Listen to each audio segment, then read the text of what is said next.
Oke, selamat bertemu rekan-rekan. Selamat datang di Classroom ini.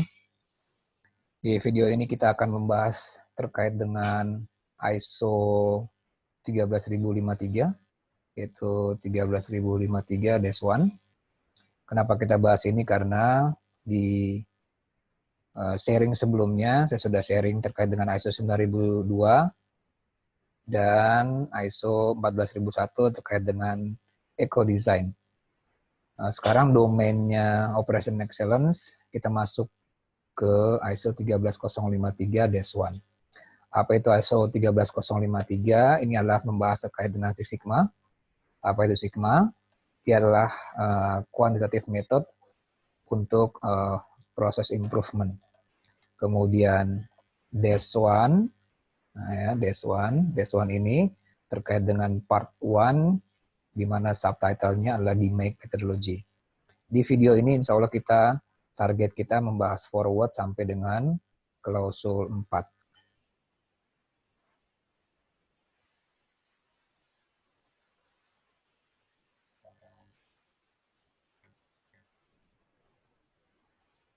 Oke. Inilah ISO 13053 ya, terkait dengan Six Sigma, ya, dengan Six Sigma. Kemudian -1 atau part 1 ini adalah DMake methodology. Kita masuk ke forward. Oke, sebelum itu informasinya adalah bahwa ISO 13053 ini isinya terkait dengan dari forward introduction, klausul 1-nya scope, sampai dengan main klausul 14, klausul 14 yaitu Six Sigma Infrastructure within the organization. Di mana di video kali ini target kita mudah-mudahan bisa sampai ke, insya Allah sampai ke klausul 4 terkait dengan fundamental Six Sigma project within our organization.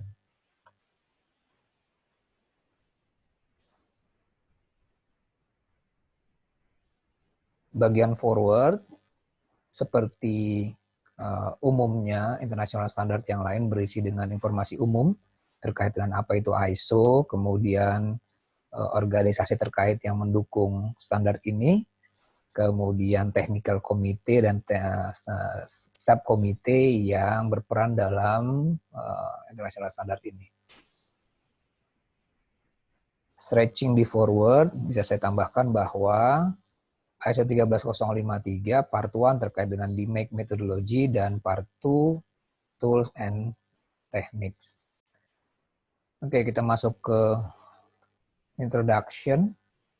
Informasi di sini nyatakan bahwa purpose dari Six Sigma adalah untuk membahas terkait dengan improvement bisnis. Ya, yang pertama adalah improvement bisnis terkait dengan improve profit, ya, dan performance meningkatkan kinerja mutu.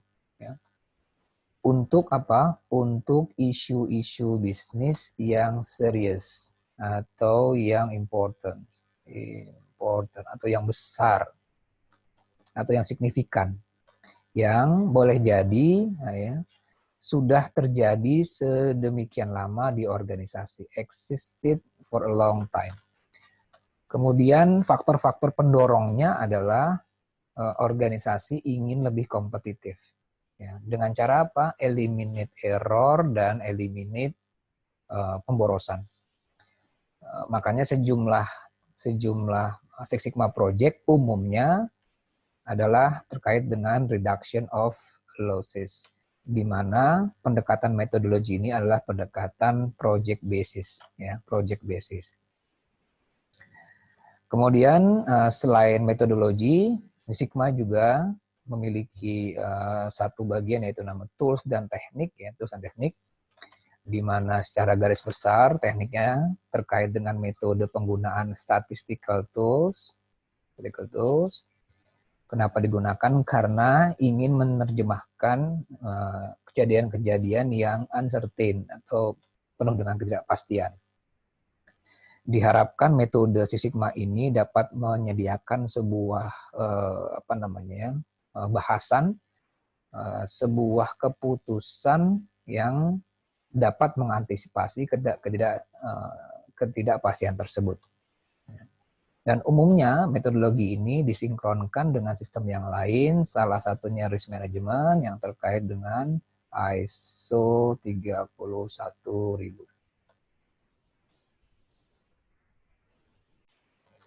Oke, ruang lingkup penerapan 13053 memiliki keterbatasan. Keterbatasannya adalah hanya mengcover improvement di existing process saja, improvement di existing process.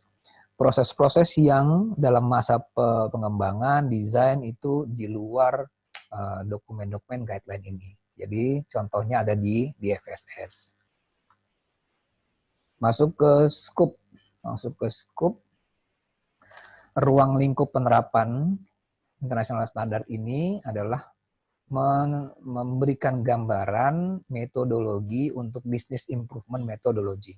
Jadi gambaran fokusnya kepada gambaran metodologi yang dikenal dengan Six Sigma methodology, yang memiliki 5 tahapan besar: define, measure, analyze, improve, dan control, disingkat menjadi DMAIC. Dan ini sangat applicable untuk manufacturing proses yang umumnya memang dikenali manufacturing, namun juga sangat baik di service sektor dan transactional quality processes. Normatif reference-nya adalah ISO 13053, saudaranya tapi DES2, di mana subtitle-nya untuk tools dan techniques. Kita masuk ke simbol. Ya. Yang pertama simbol C, adalah number of defect non-conformity per items.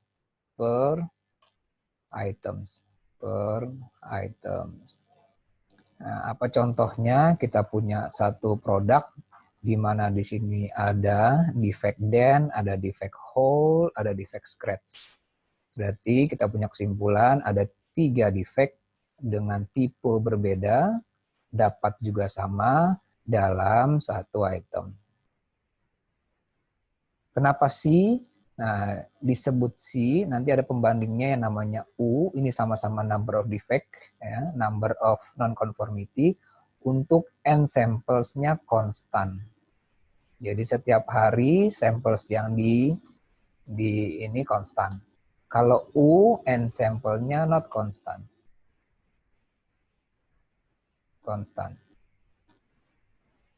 Ya. Kemudian yang berikutnya mu. Ini adalah mean value untuk population. Ya, pembandingnya adalah mean value untuk samples. Ini mean value untuk samples mean. Kemudian yang berikutnya yang perlu kita ketahui juga adalah NCTQC, jumlah critical quality characteristic, jumlah faktor yang signifikan, jumlah variabel yang vital, ya, yang berhubungan dengan karakter mutu. Kemudian N unit atau sample size, N samples juga sama, samples. Kemudian P hampir mirip dengan C, ya. Dia adalah number of defect, ya, number of defect, namun kategorinya number of defective unit, units. Jadi kalau kita punya contoh 3 part pertama rusak, part kedua oke, part ketiga rusak, berarti kita punya 2 unit defektif per 3 unit total. Itu pengertiannya P. Nanti akan dikomparasi dengan NP simbol. Kemudian R, yaitu range, di mana rumus R kita ketahui adalah maksimum dikurang minimum. Kemudian R moving atau terkenal juga moving range. Standar deviasi atau sigma ini adalah nilai standar deviasi untuk data populasi. Ini akan kita compare ke S, di mana di sini adalah standar deviasi, STDEV untuk samples. Yang rumusnya mungkin bisa kita tuliskan di sini. Ya, akumulasi N sama 1 sampai I, di mana individual X dikurang X bar pangkat 2 dibagi N-1, kemudian diakarkan. Ya. Kemudian U, tadi kita sudah sebutkan, U ini adalah number of defect ya, per unit, number of defect per unit, untuk N-nya tidak konstan.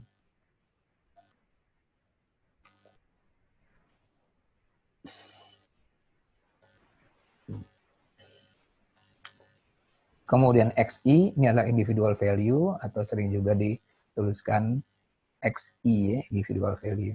X bar, mean value untuk samples. Kemudian Y di PMO, ini adalah angka yang dikalkulasi berdasarkan terminologi defect per million opportunity dengan satuan par per million.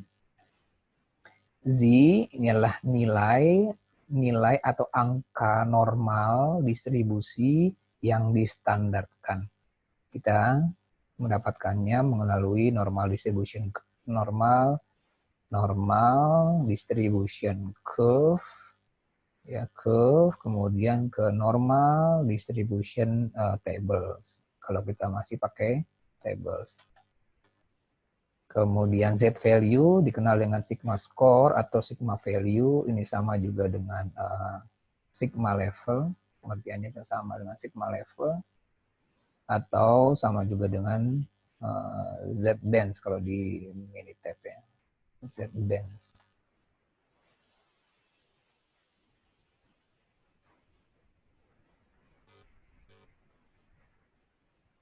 Kemudian terminologi yang dipakai ada 5S, ada 5Y, 8D, 8 prinsip problem solving, kemudian ANOVA, CE, COQ, sampai dengan DOE, kemudian DPMO, Defect per Million Opportunities, FOP, FMEA yang dikenal di IATF, ya, FTA, atau temennya lagi adalah ada RCA, ini yang ada di mana, ada di ISO 31010, kemudian KPI, KPIV, KPOV. Nah, bedanya kalau di input, di proses, kemudian di output, di sini ada key variable. Nah, key variable ini disebut dengan KPIV. Di sini ada key variable. Di bagian di sisi output ini adalah disebut dengan KPOV. MSA ini adalah validasi measurement system dengan tools yang terkenal adalah GGRNR untuk data continuous dan attribute agreement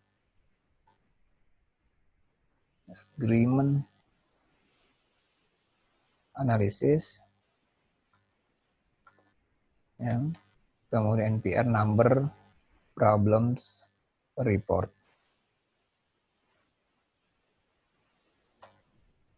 Kemudian ada OTD, on time delivery, PPM part per million, KFD, kemudian RACI tables, RR, RTY, SIPOC, SOP, SPC, sampai dengan TPM. Ya, itu beberapa terminologi yang digunakan. Kemudian masuk ke klausul 4. Di sini ada fundamental Six Sigma project within organization. Di mana fundamentalnya pertama adalah purpose-nya adalah solve problem. Ya, solve problem. Yang solving ini berkontribusi terkait dengan goals, terkait dengan profit. Ya. Nah, kita punya syarat tertentu nih. Only solution to problem, ya, solusinya not known sebelumnya. Jadi ini salah satu ciri-ciri Six Sigma yang ideal. Selama ini problemnya belum diketahui. Kalau sudah ketahui, lebih baik tidak gunakan Six Sigma metodologi untuk itu. Nah, kemudian bagaimana penggunaan DMAIC-nya? Penggunaan DMAIC-nya bisa diikuti di tabel 1 di bawah ini.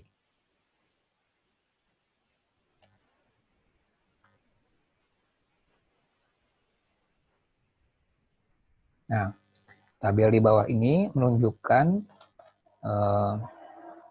urutan DMAIC sederhana ya, menggunakan kolom pertanyaan yang simple. Pertama, kita punya ada 5 fase: define, measure, analyze, improve, dan control. Kelima fase ini dipandu oleh pertanyaan sederhana. Yang pertama, fase define adalah what the issue. Definisikan isu apa. Definisikan topik apa yang bisa membuat kerugian besar atau selama ini membuat kerugian besar, atau topik apa yang bisa memberikan peluang keuntungan yang besar kepada organisasi. Itu di fase define. Setelah kita memiliki sebuah kepastian terkait dengan isu atau topik, lalu kita mulai ukur, ya, separah apa existing proses yang berlaku saat ini, separah apa existing proses, separah apa, sejelek apa. Itu di fase measure. Hasilnya salah satunya adalah kita mendapatkan informasi terkait dengan capability. Ya, contohnya kita punya Z-bench awal atau Z-bench 0 yang sama dengan berapa gitu ya. Nanti akan kita komparasi ke Z-bench setelah improvement, Z-bench setelah improvement. Ya.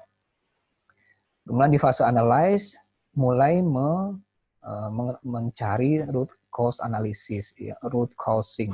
Akarnya masalahnya apa? Variabel apa yang important? Faktor apa yang signifikan? Itu yang ada di fase analyze. Hasil fase analyze dibawa ke bagaimana faktor tersebut diimprove. What can be done? Apa yang bisa kita berlakukan? Apa yang kita bisa lakukan? Hasil improvementnya kemudian dikirim ke kontrol untuk menjawab pertanyaan how can it be kept? Bagaimana improvement itu bisa dijaga? Bagaimana improvement itu bisa sustain? Nah, itulah ketiga fase dengan pertanyaan sederhana, dengan dipandu oleh pertanyaan sederhana yang dapat kita lakukan di tahapan-tahapan di make methodology.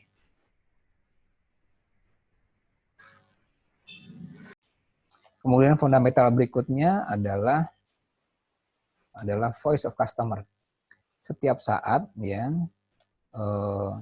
feedback dari pelanggan baik eksternal maupun internal ini menjadi fundamental jalannya implementasi ini.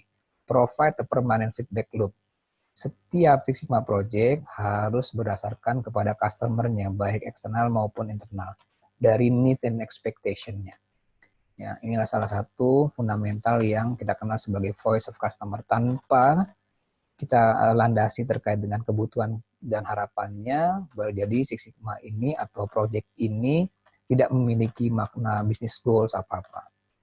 Kemudian adalah fundamental berikutnya accountability. Ya. Salah satu tugas utama adalah mencapai target, bukan hanya target improvement produk, proses, dan services, tapi juga target finansial, efisiensi finansial. Selain itu juga bisa mempertimbangkan target safety dan target customer satisfaction. Bagaimana menghitungnya? Mungkin kita bisa, cara termudahnya bekerjasama dengan accounting atau financial untuk menghitung sampai dengan memforecast outcome atau benefit yang didapat dari project ini.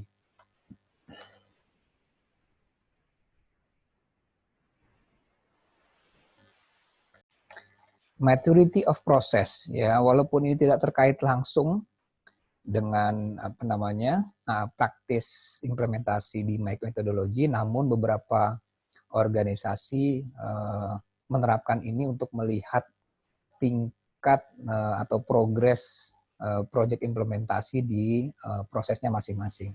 Umumnya dibedakan dengan 5 level. Level pertama adalah level initial, level kedua level operation yang tertata, level 3 adalah level tertata dan terdefinisi apa maunya dan bagaimana proses dijalankan. Kemudian level 4 tertata dengan pengukuran-pengukuran yang tervalidasi dan terverifikasi, sampai dengan level 5 bukan hanya tertata, bukan hanya terukur, tapi juga optimal. Ini contoh maturity of process yang beberapa organisasi menerapkan.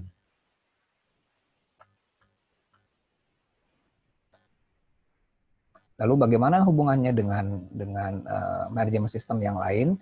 Salah satu yang terkait dengan di metodologi adalah Quality Management System atau 9001. Di mana korelasinya? Korelasinya terletak dari quality principles. Kalau dulu disebut dengan salah satu prinsipnya factual approach to decision making. Tapi untuk yang versi baru ini adalah kalimatnya adalah evidence based decision making. Maknanya apa? Sebelum organisasi menetapkan keputusannya, keputusan itu harus berdasarkan bukti yang telah diverifikasi dan atau divalidasi. Kenapa? Agar resiko yang mungkin terjadi bisa diturunkan, diminimalkan, dan bahkan mungkin hilang atau tidak ada.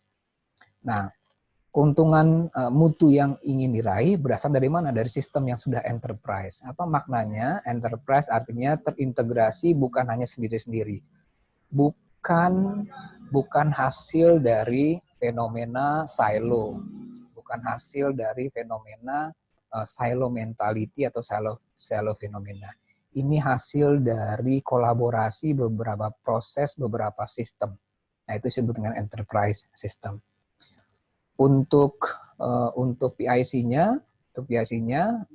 dari mana benefit yang dapat? Dari training, learning, dan aplikasi skema metodologi.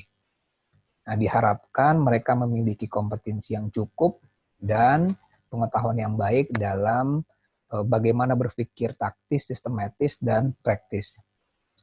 Nah, selain itu, peluang yang lain yang harus segera diraih adalah mengkolek dan merangkum knowledge yang didapat dari proyek ini, ya, atau kita kenal sebagai best practice from best practices, atau di teori lain disebut dengan lesson learned. Nah, di ISO 9001 ini juga ada klausulnya versi 2015, yaitu 716 terkait dengan organization knowledge.